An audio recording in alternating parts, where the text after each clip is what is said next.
राष्ट्रवादी काँग्रेसचे अध्यक्ष शरद पवार आता माढ्यातून लोकसभेच्या रिंगणात उतरणार आहेत। गुरुवारी पक्ष कार्यकर्त्यांच्या मेळाव्यात पवारांनी आपली उमेदवारी जाहीर केली।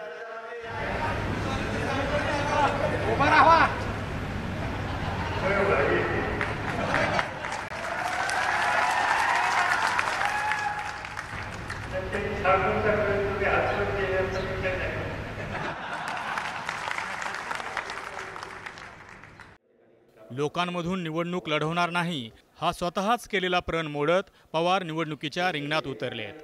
पवारांच्या उमेदवारीमुळे बबनदादा शिंदे आणि भाजपचे सहयोगी संजय शिंदेंना मोठं समाधान मिळालं असेल, कारण त्यांच्या उमेदवारीमुळे शिंदे बंधूंना नको असलेले विजयसिंह मोहिते पाटील खड्यासारखे बाजूला पडलेत, तर माजी सनदी अधिकारी प्रभाकर देशमुखांचाही पत्ता कापला गेलाय।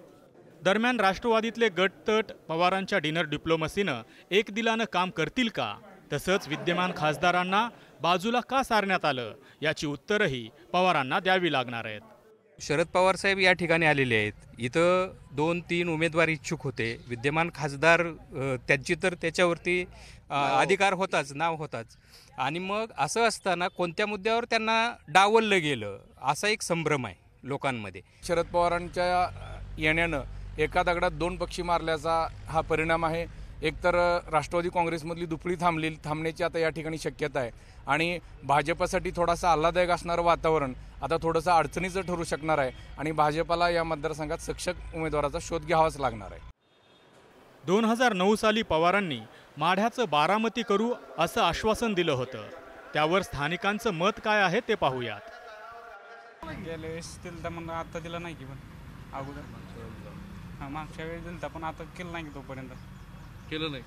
माढ्याचं बारामती नाही, माढ्या ते एकदा गेलं तर कृषी मंत्री झालं होतं देशाचा, काय केलं बारामती करतो, माढा तालुक्याची बारामती करतो म्हटलं, काय केलं? काय सुद्धा केलं नाही। मग यांच्याकडे फक्त पाडापाडी राजाला विजयदादाला पंढरपूरमध्ये उभा करून पाडलं, ह्यानी पाडलं। तिकीट दिल्यापासून विजयसिंह मोहिते पाटलाच नाव होतं, आणि आज हे कसं काय आलं? पहिल्या वेळेला लोकसभेला 9 तारीख राहिले होते उभा, त्यावेळेला ह्या लोकांच्या अपेक्षा होत्या काहीतरी, पण 5 वर्ष परत इकडे आलेले, त्याच्यावर आता झाली तिकडे 10 वर्ष झाले तसे इकडे आलेच नाही। 2009 लोकसभा निवडणुकीच्या आकडेवारीवर एक नजर टाकूयात। त्यावेळी शरद पवारांना 5,30,596 मतं पडली, तर भाजपच्या सुभाष देशमुखांना 2,16,137 मतं पडली। रासपकडून लढणाऱ्या महादेव जानकरांना 98,946 मतं पडली। याचाच अर्थ साखर कारखानदारांच्या माढ्यातही राष्ट्रवादी विरोधी मतं आहेत। मात्र भाजपकडे पवारांविरोधात तगडा उमेदवार नाही। सुभाष देशमुख सुद्धा लढण्यास इच्छुक नाहीत। धनगर समाजाचं माढ्यात प्राबल्य असलं तरी महादेव जानकरांची हवा सुद्धा आता ओसरली आहे। या स्थितीत भाजपकडून चंद्रकांत पाटलांच्या नावाची चर्चा सुरू आहे। माढ्यात पवार हे तगडे उमेदवार आहेत, पण भाजपनं चांगला उमेदवार दिला तर लढत चांगली होऊ शकते। त्यामुळेच राज्यभरात प्रचाराची धुरा सांभाळतानाच पवारांना माढ्यात सुद्धा लक्ष द्यावं लागेल। राहुल कुलकर्णी, ABP माझा, माढा।